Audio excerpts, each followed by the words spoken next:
Bismillahirrahmanirrahim. Assalamualaikum warahmatullahi wabarakatuh. Perkenalkan, nama saya Ari Alfian Prawansa dengan NIM 1901046050. Di sini saya akan membahas tentang materi pembahasan dan kesimpulan. Menurut Kamus Besar Bahasa Indonesia atau yang sering disebut dengan KBBI, pembahasan adalah proses, cara, perbuatan membahas. Pembahasan berasal dari kata dasar yakni bahas. Bagian ini merupakan bagian tentang isi pokok yang terdapat pada suatu karya ilmiah, makalah, dan lain sebagainya.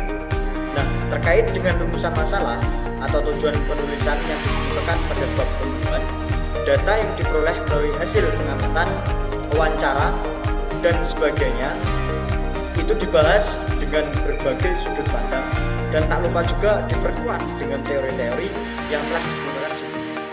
Nah, di dalam pembahasan dapat pula dilengkapi dengan berbagai sarana pembantu. Nah, dalam hal ini sarana pembantunya apa saja? Yaitu seperti tabel, grafik, gambar, dan lain sebagainya. Di dalam sebuah pembahasan, dalam hal ini saya ibaratkan dengan sebuah pisau daging. Apabila pisau itu tajam, baiklah pula keratan-keratan daging yang dihasilkan. Maksudnya apa? Jadi apabila pisau yang tajam itu untuk memotong daging, maka irisan-irisan daging itu akan terlihat baik, akan terlihat bagus. Dan keratan-keratan daging itu yang dihasilkan itu bagus dan tidak rusak. Namun sebaliknya apabila pisau daging tersebut tumpul, maka keratan-keratan daging itu akan acak-acakan. Irisan-irisan daging itu akan hancur, akan tidak rapi gitu. Nah, demikian pula halnya dengan pembahasan data. Apabila argumen-argumen yang digunakan penulis itu lemah, datanya juga tidak lengkap atau tidak relevan, maka pembahasan di dalam suatu karya tersebut itu akan racuh dan kurang gitu. Maka dari itu dalam ini sebagai seorang penulis suatu karya ilmiah atau makalah itu diperlukannya argumen-argumen yang kuat dan tidak lemah. Yang selanjutnya yaitu unsur-unsur di dalam pembahasan. Nah, di dalam pembahasan ini ada beberapa unsur-unsur yang perlu diperhatikan. Yang pertama yaitu tinjauan tentang hasil-hasil penelitian yang penting. Yang kedua, pertimbangan mengenai hasil penelitian ditinjau dari studi-studi penelitian yang ada. Yang ketiga yaitu implikasi-implikasi mengenai studi tentang teori baru. Yang keempat, pengamatan yang cermat tentang hasil penelitian yang tidak berhasil mendukung.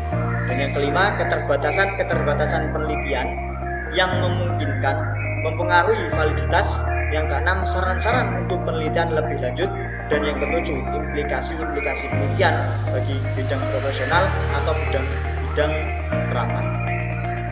Yang selanjutnya yaitu ada cara penulisan hasil pembahasan yang perlu diperhatikan dalam hal ini yaitu satu, tulislah hasil secara sistematis.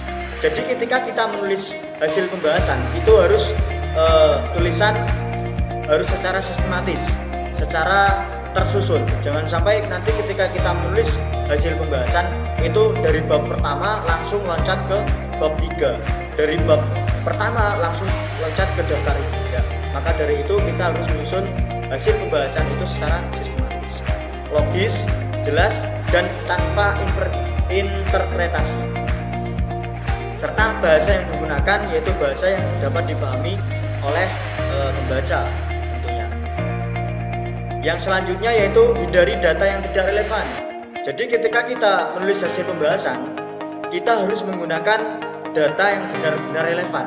Yang ketiga yaitu sajikan data dalam bentuk gambar atau tabel yang mudah dimengerti.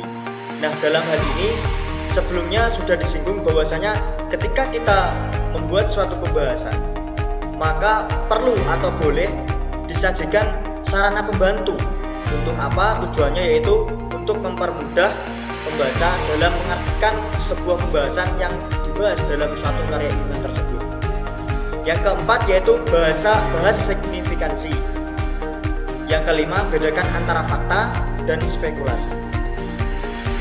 Yang selanjutnya yaitu tentang kesimpulan.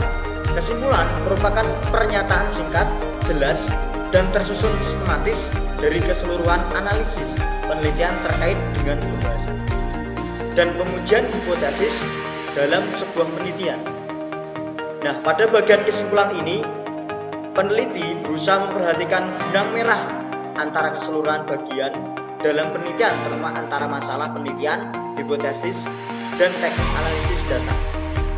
Oleh karena itu, perlu diuraikan kembali secara ringkas pernyataan-pernyataan pokok dari unsur-unsur di atas dengan meletakkannya dalam kerangka pikiran yang mengarah kepada kesimpulan dalam suatu pembahasan tersebut. Maka dalam hal ini, dalam sebuah kesimpulan, dalam ini kita harus membuat benang merah antara keseluruhan bagian dari penelitian, terutama antara masalah penelitian. Jadi pernyataan singkat yang jelas dan merucut pada sebuah kesimpulan dalam sebuah pembahasan, sebuah karya ilmiah atau makalah dan lain sebagainya. Nah, di dalam kesimpulan ini ada beberapa jenis kesimpulan. Yang pertama yaitu deduktif. Deduktif itu merupakan proses berpikir yang dimulai dari suatu hal yang bersifat umum ke hal yang bersifat khusus. Nah, biasanya proses pengambilan keputusan ini dilakukan untuk penelitian kualitatif. Yang kedua yaitu induktif, yaitu merupakan logika yang dimulai dari hal yang bersifat khusus ke hal yang bersifat umum. Jadi sebaliknya kalau deduktif itu dari sifat umum ke hal sifat khusus, jika induktif itu dari sifat khusus ke hal sifat yang umum. Nah, kalau induktif ini proses pengambilan keputusan ini dilakukan untuk penelitian kuantitatif. Jadi kalau deduktif itu penelitian kualitatif dan induktif itu penelitian kuantitatif. Yang selanjutnya yaitu metode kesimpulan. Dalam hal ini ada beberapa metode membuat kesimpulan, yaitu yang pertama metode generalisasi, yaitu dalam hal ini metode ini penulis diarahkan untuk mengulas terlebih dahulu masalah-masalah umum yang menjadi fokus penelitian. Selanjutnya kedua yaitu metodologi analogi. Metode ini mengarahkan penulis dengan menyusun kalimat yang dianalogikan antar materi pembahasan dan pembukaan dalam karya ilmiah. Yang ketiga metodologi korelasi, yaitu metode ini mengarahkan penulis dengan mencari titik fokus antara hasil penelitian dan pembukaan, gambaran singkat mengenai sebab akibat untuk mencari hubungan bisa dilakukan. Nah, dalam hal ini saya mengambil beberapa referensi dari internet, artikel, jurnal, yaitu ada 3 referensi sebagai berikut. Mungkin hanya ini yang dapat saya sampaikan. Apabila ada kesalahan, kekurangan dari pemaparan materi tentang pembahasan dan kesimpulan, saya mohon maaf yang sebesar-besarnya. Wabillahi taufiq wal hidayah, waridho wal inayah. Wassalamualaikum warahmatullahi wabarakatuh.